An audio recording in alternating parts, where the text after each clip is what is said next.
A day in the life of a Children's House student begins with settling themselves in. They arrive at school, they're greeted at the door, and they get to select what they want to work on for the day. We will sit one-on-one, and we also host group lessons as well. They have a chance to work independently or collaboratively. They're choosing materials completely independently for the majority of the day. There's a portion of the time where children, are receiving lessons or are working with a teacher to get help with something or to have the lesson be given to them by a guide. We want their day to be theirs.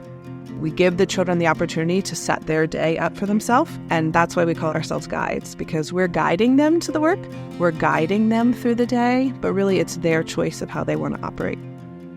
It's an individualized curriculum, so what one child learns is at their own pace. We have this great flexibility to meet children where they are.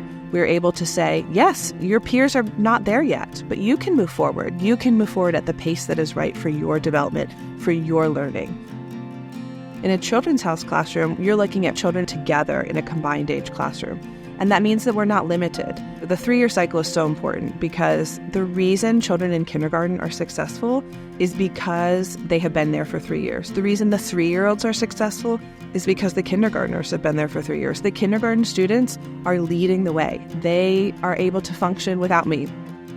Maria Montessori always said, the children should function as though I am not there.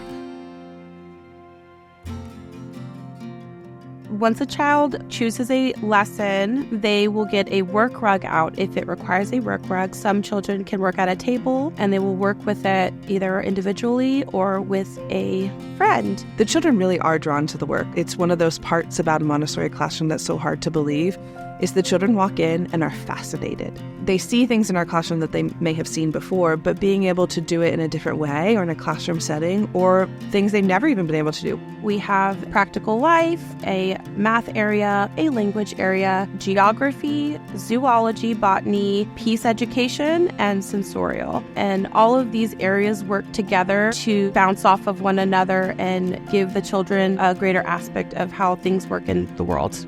How you learned to operate in a classroom is sort of how you learn to operate as an adult.